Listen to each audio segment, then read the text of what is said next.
मातृ दिवस एवं अंतर्राष्ट्रीय नर्स दिवस पर यूथ हॉस्टल एसोसिएशन द्वारा सम्मान समारोह का आयोजन। मां विषय पर आधारित पेंटिंग, नृत्य और भाषण प्रतियोगिता ने बढ़ाया उत्सव का गौरव। खगोल। मातृ दिवस और अंतर्राष्ट्रीय नर्स दिवस के अवसर पर youth hostels association of India Pataliputra unit द्वारा खगोल स्थित क्राइस्ट चर्च स्कूल परिसर में एक भव्य सम्मान समारोह का आयोजन किया गया।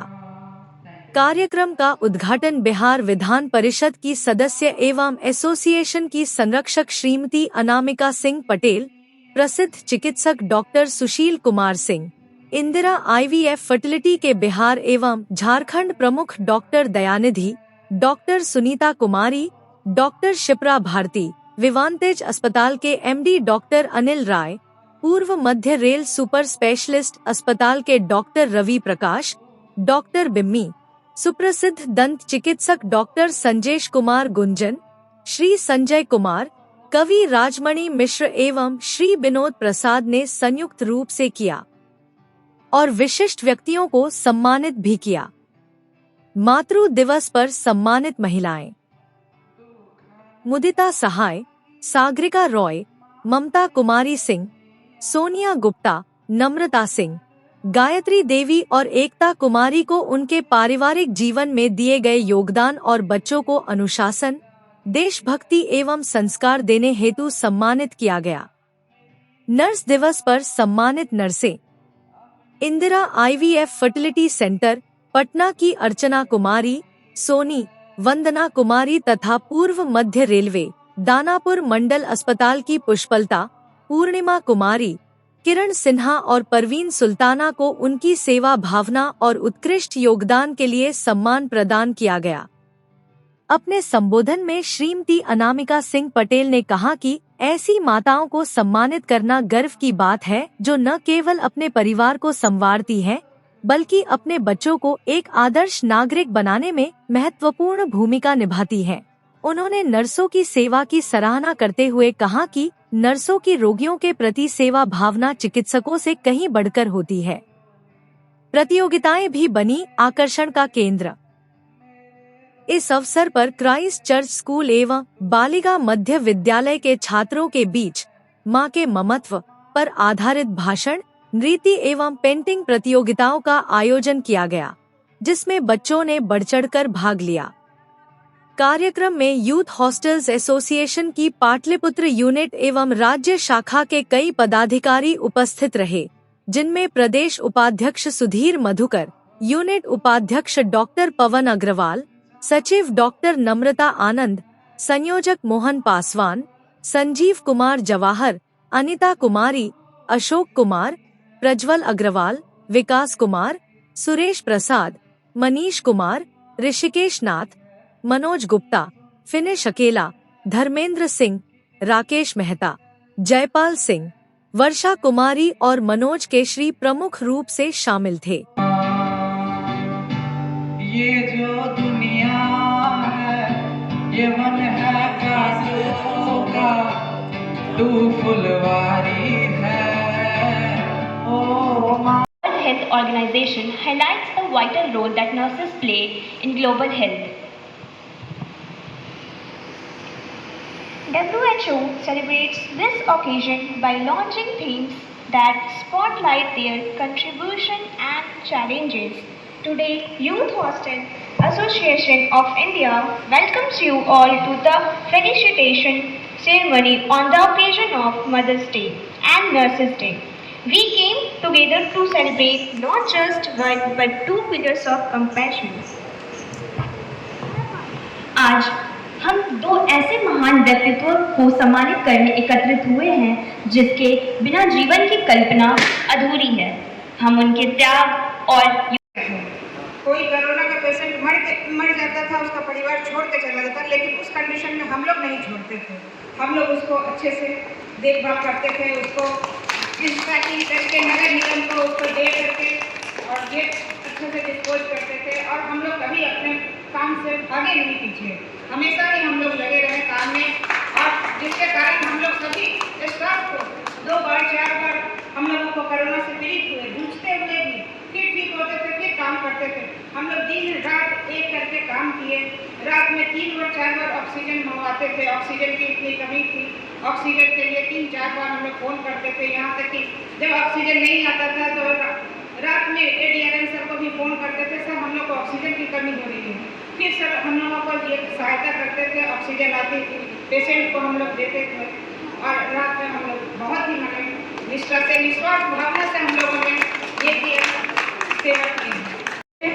उन सबको मेरा शाम का नमस्कार। बहुत सारे लोग हैं यहाँ पर जो डॉक्टर्स भी हैं और महिलाएं हैं जो अपने अपने क्षेत्र में कार्यरत हैं, और बहुत सुंदर माएँ यहाँ पर हैं। जो सृष्टि की सबसे बेहतरीन कृति होती है माँ, वो यहाँ पर है, जो मन से भी सुंदर है और तन से भी सुंदर है। डॉक्टर सुनीता यहाँ पर है, जो मेरी भाभी है, मेरी कॉलोनी की ये वो है जिन्होंने मुझे बहू की तरह उतरते हुए देखा था। और ये मेरे जीवन के बहुत सारे पहलू जो सामाजिक तौर पे लोग नहीं जानते, सार्वजनिक तौर पे वो जानती है, तो कैसे जीना चाहिए, कैसे संवेदना होना चाहिए, मेरे बहुत सारे पहलू उन्होंने देखे हैं या समझे हैं। मधुकर भैया, आप मुझे हमेशा अभिभूत करते हैं, खुश करते हैं और आत्मसंतोष से बढ़ते हैं। हर कार्यक्रम इतना सुव्यवस्थित होता है, सबके फोटो लेना, उसको लगवाना, मोमेंटो बनाना आसान काम नहीं होता है, पर आप करते हैं, हमेशा करते हैं, बिना किसी उम्मीद के, बिना किसी इस बात के कि उन्हें इससे क्या मिलेगा, और कितनी तन्मयता से करते हैं आप। हम सब आपके लिए एक बार जोरदार तालियां हो जाएगी। मधुकर भैया, उस समय की पत्रकारिता की उत्तम साक्ष्य है, जब पत्रकारिता एक जुनून था, रगों में जोश था, सच्चाई थी, देश सेवा का काम था, जब पत्रकारिता एक पेशा नहीं था, भाव था, और उसी पत्रकारिता और समाज सेवा के लिए उन्होंने अपना पूरा जीवन दिया। हमारी छोटी बहन नम्रता हमारे पास साथ है। बहुत महीने पहले एक कार्यक्रम हुआ था, तब उनका बर्थडे था उस दिन, और मैं चीज़ें याद रखती हूँ, इसलिए बता रही हूँ। आमतौर पर लोगों को लगता है कि लोग नेता चीज़ें याद नहीं रखते, तो मैंने उस दिन कहा था कि भाई आपका गिफ्ट देना है। मैंने मनीष को कहा, तुम्हारा मनीष लगातार ढूंढता रहा, तो आज मैंने उनके लिए उनका एक छोटा सा मेरी तरफ से भाव का सूट ला कर दिया है। आप मुझे कुछ पहन कर फोटो खींच कर दिखाएंगे। एक और बात, मुझे बड़ी पीड़ा होती है, और शायद इसके लिए आप लोग जिम्मेदार, थोड़े से आप लोग भी हैं और थोड़े से हम नेता भी हैं। जैसे भैया कितने डिफेंसिव थे कहते हुए कि मैंने किसी नेता को नहीं बोला, तो इसमें गलती उनकी नहीं है, आपकी भी नहीं है।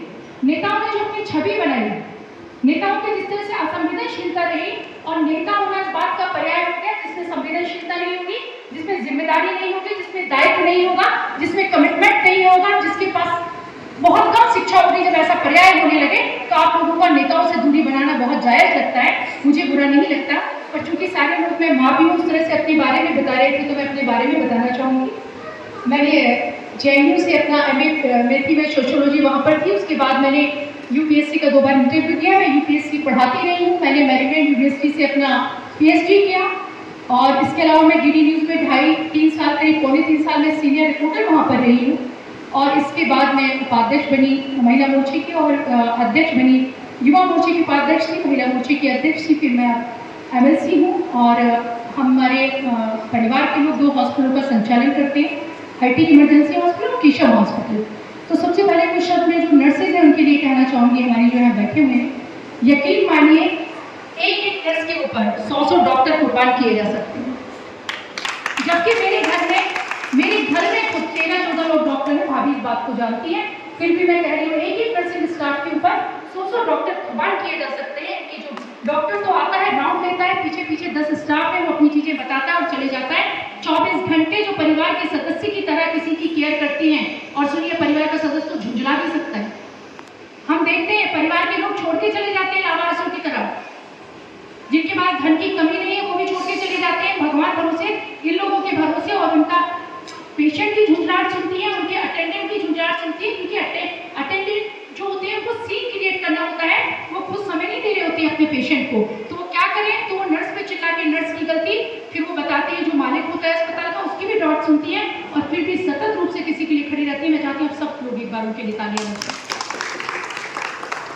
अगर सच में कोई माँ है, हम तो 1-2 बच्चों की माँ हैं, जो सैकड़ों मरीजों की माएँ होती हैं, और कई बार तो हजारों की, वो सभी हमारी नर्स बहनें होती हैं।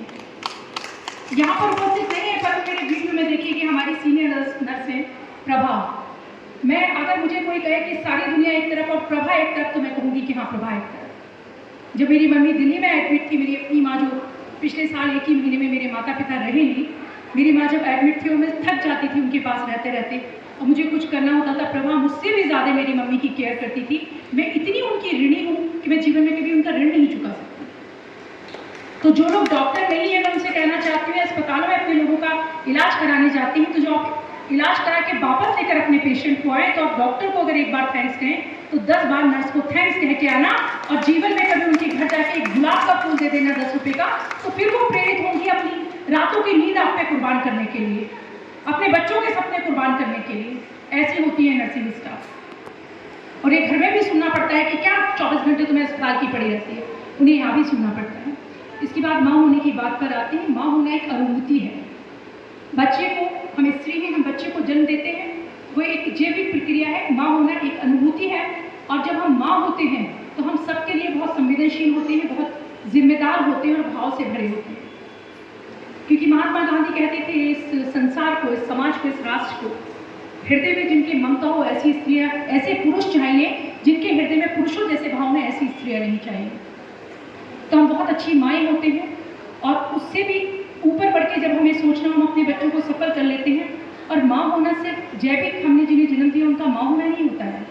स्त्री का माँ होना तब भी होता है जब उसका पुरुष थक हार के आता है, उसका पति, और वो सारे रिश्ते नातों से कहीं परेशान होता है, उसे एक गोद की, एक आंचल की जरूरत होती है, तो हम अपने पति की भी माँ होते हैं। हम उस अविवाहित देवर की भी माँ होते हैं जो हमें अपनी भावनाएं ढूंढता है। अगर हम समझदार और अच्छे हैं तो हम अपनी नई लेवली उस देवरानी की भी माँ होते हैं जो हमारे घर में नई आती है, और हम उसे सारी चीज़ें देते हैं। माँ होना ये होता है, हम उस स्टाफ की भी माँ होते हैं जो हमारे साथ काम करता है, जो मेरे साथ 24 घंटे सिक्योरिटी में चलते हैं। मुझे लगता है मैं इन सबकी माँ हूँ। जो मेरे लिए हमेशा काम करते रहते हैं, मुझे लगता है इन सबकी माँ हूँ। तो माँ होना एक बहुत बहुत सुखद अनुभूति है। मेरा एक बेटा है जो 12 साल का है, अनूठ है, और अलग तरह से मैं चीज़ें करती रहती हूँ। उसने कहा कि मुझे क्रिकेटर बनना है, तो भाभी को बताया कि हमारे यहाँ डॉक्टर परिवार में क्रिकेटर बनना कहना मतलब लगा कि उसने कोई इससे बड़ा गुनाह कुछ हो नहीं सकता। और फिर मैंने उसे सपोर्ट किया कि नहीं, तुम्हें क्रिकेटर बनना है, तुम 5% पढ़ाई करना, और मन नहीं हो तो बिल्कुल मत करो। मनुष्य का एक जीवन इसलिए नहीं मिला। मैं आप सब माओं से कहना चाहती हूँ जिनके छोटे बच्चे, मुझे बहुत खुशी हुई। मैं मधुकर चाचा की थैंक यू करना चाहता हूँ। बचपन से ही जानता हूँ तो चाचा ही संबोधित करके आया हूँ। एंड आज मतलब ये काफ़ी ओवरवेलमिंग सा हो रहा है कि अपनी माँ के बारे में कुछ बोलने का मौका मिले। तो क्योंकि उन्होंने पहले मेरे पिताजी के बारे में कुछ बताया, तो मैं शायद 2 शब्द अपने पिताजी के बारे में भी कहना चाहूँगा। उसके बाद मैं ज़रूर अपनी माँ के बारे में कुछ बोलूँगी। तो फादर मेरे बॉर्डर सिक्योरिटी फोर्स में सीनियर कमांडेंट थे। उन्होंने अपनी आधी से ज़्यादा टेन्योर नॉर्थ ईस्ट में बिताया। वो घर से दूर ही रहते थे, तो मैं और मेरी मम्मी थे अपने दोस्त एक दूसरे के। तो हमें यही लगता था कि पापा बॉर्डर पे गए हैं। आज भी हम अपने आप को यही दिलासा देते रहते हैं कि पापा बॉर्डर पे ही हैं। तो उनकी 33 साल की पूरी जर्नी रही। 2018 में वो रिटायर हुए। एंड 2021 में आप सब जानते हैं कोरोना सबके लिए बहुत ज़्यादा दुखमयी रहा है, और शायद ऐसा कोई घर नहीं रहा होगा जहाँ कोरोना से कोई इफेक्टेड नहीं रहा। सो हमें भी मतलब ऐसी परिस्थिति आ गई कि हमारे फादर को हमें खोना पड़ा। 2021 में वो हमें छोड़ के चले गए। उसके बाद से एक ये नया चैप्टर शुरू हुआ है स्पेसिफिकली मेरी मम्मी के लिए। एंड अब मैं शुरू करना चाहूँगा अपनी मम्मी के थोड़ा इंट्रोडक्शन से। सो उनका नाम है श्रीमती मुदिता सहाय। एंड वो एक ब्यूरोक्रेटिक फैमिली में उनका जन्म हुआ।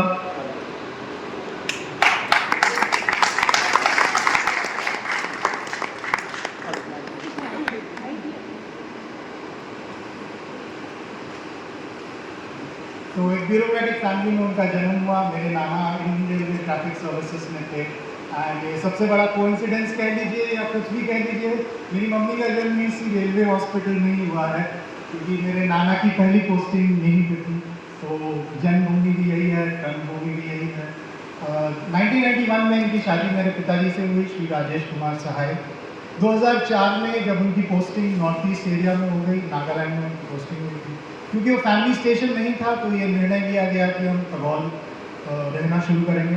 यहाँ पे मेरे दादा दादी थे, तो मैं, मेरी मम्मी, हम दादा दादी रहते थे। 2004 से हम यहीं पर रह रहे हैं और अभी तक हम नहीं हैं। मेरी मम्मी ने एक बहू की तरह, एक बहू का अगर आप रोल करें तो उन्होंने बहुत प्यार और बहुत स्नेह से अपने सास ससुर का ख्याल रखा। उसी के साथ साथ मैं भी बड़ा हो रहा था, मेरा भी बहुत ख्याल रखा, मेक श्योर किया कि मुझे बेस्ट एजुकेशन मिले एंड उसी के साथ साथ संस्कार भी प्रदान किए। एंड मैं आज जो हूँ मैं प्राउडली कह सकता हूँ कि मैं अपनी मम्मी की वजह से भी हूँ। मैं ज़्यादा बोलूँगा तो रो देंगी, तो आगे बढ़ते हैं। इसके बाद एज अ वाइफ मैं ये कहना चाहूँगा कि एक और रिस्पॉन्सिबिलिटी थी मेरे फादर को सपोर्ट करने का, मेरा ख्याल रखने का और अपने सास ससुर का भी ख्याल रखने का। फादर को सपोर्ट उन्होंने हर फेज़ में किया, मैं ये कहना चाहूँगा। एंड एज अ मतलब एक बहुत प्राउड के साथ मैं ये कह सकता हूँ कि मेरे फादर जब रिटायर्ड हुए बहुत ही डेकोरेटेड ऑफिसर थे, उन्हें अपने टेन्योर के दौरान 2 प्रेसिडेंट अवार्ड्स भी मिले।